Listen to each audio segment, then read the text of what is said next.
Green Democratic Alliance (GDA) अॻुवान doctor Safdar Abbasi चयो आहे त इलेक्शन कमीशन ऐं निगरान सिंध हुकूमत खे चिताव ॾिनो आहे त जेकॾहिं चूंडुनि खां अॻु ख़दशा ख़तम न कया विया त दमादम मस्कलंदर थींदो। हालतुनि जी ज़िम्मेवार निगरान ऐं इलेक्शन कमीशन हूंदी। कराची प्रेस क्लब में GDA अॻुवाणनि हसनैन मिर्ज़ा, इरफानुल्लाह मुरवत ऐं ॿियनि सां गॾु प्रेस कॉन्फ्रेंस कंदे डॉक्टर सफदर अब्बासी चयो त सूबाई इलेक्शन कमिश्नर ऐं निसार दुरानी पीपुल्स पार्टीअ जो हलफ़ याफ़्ता कारकुन तौरु कमु करे रहिया आहिनि। उन्हनि जे उहिदे ते रहण सां सिंध में साफ़ शफ़ाफ़ चूंडूं कराइण मुमकिन नाहे। संदसि चवण हो त ॼाणी वाणी जकबंदियूं कयूं आहिनि जंहिंजो मक़सदु मुखालफ़नि खे चूंडुनि खां परे रखणु आहे। डिमांड करता हूँ चीफ इलेक्शन कमिश्नर साहब से कि मेहरबानी फरमाएं और प्रोविंशियल इलेक्शन कमीशन जो है उसको तब्दील करें, क्योंकि इसकी मौजूदगी में कोई हमारी जो तवक्कुआत नहीं रहती कि ये सिंध के अंदर कोई भी फेयर एंड फ्री इलेक्शन होने जा रहा है। लेकिन जो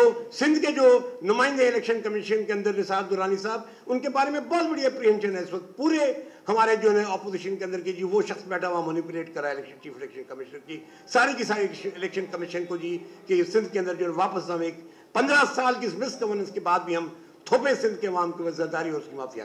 डॉक्टर सफदर अब्बासी चयो त GDA साज़िशनि खां रिझण वारी नाहे, सूरतहाल जो भरपूर मुक़ाबिलो कंदासीं। हुन चयो त आम चूंडुनि जे हवाले सां इलेक्शन कमीशन ऐं निगरान हुकूमत आॾो ख़दशा केतिरा ई भेरा रखिया आहिनि। निगरान हुकूमत ऐं इलेक्शन कमीशन ज़रदारीअ खे कामयाब कराइण चाहे थी। आने वाले इलेक्शन जो कम अज़ कम सिंध की हद तक वो ऐसे लग रहा है कि वो वन साइडेड इलेक्शन की तरफ जा रहे हैं और लग ऐसे रहा है कि जी वो तो सारी की सारी जो केयरटेकर सेटअप और इलेक्शन कमीशन ऑफ पाकिस्तान है वो सिर्फ एक माफिया को, जरदारी माफिया को प्रोटेक्शन देकर और उनको इलेक्शन जिताने के लिए तैयार बैठी है। GDA माज़ीअ जे चूंडियल नुमाइंदनि जे तकनि ते PS 40, PS 41, PS 42, PS 29 में गैर कानूनी तब्दीलियूं कयूं वयूं आहिनि। हुन चयो त असीं सिंध जे निगरान वॾे वज़ीर ते भरवसो कयो हो।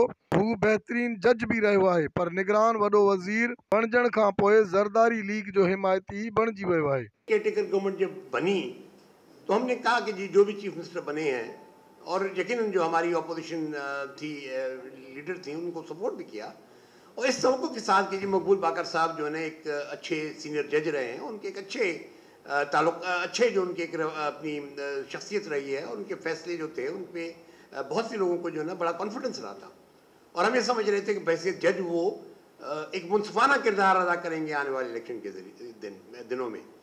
लेकिन हम ये समझते हैं कि जी इस वक्त जो केयरटेकर गवर्नमेंट है वो आमाजगाह है पिछली गवर्नमेंट की कंटिन्यूटी के तौर पे जो अब तक चल रही है। डॉक्टर सफदर अब्बासी, इरफानुल्लाह मुरवत, हसनैन मिर्ज़ा चयो त सिंध में हिक पार्टी खां सवाइ समूरियुनि पार्टियुनि इलेक्शन कमीशन ते बेतमादीअ जो इज़हार कयो आहे। सिवाय एक हाकिम जमात के कुल सियासी जमातों ने अदम एतमाद जाहिर किया है इस इलेक्शन कमीशन के निज़ाम पे।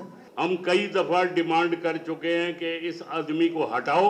अब हमारी डिमांड है कि वो जो उधर सिंध का नुमाइंदा बन के बैठा है, जिसने इतनी यकतरफी दिखा के और हल्के सिर्फ और सिर्फ हमारे वाले खराब किए हैं, उसको भी हटना चाहिए। उन्हनि चयो त रफ़ीक बांभण जे तक जो फ़ासिलो 300 किलोमीटर परे रखियो वियो आहे, जंहिंसां चूंड अमल में रुकावट थी सघे थी। कैमरामैन अरसलान अमन सां बशीर संजराणी, सिंध TV न्यूज़, कराची।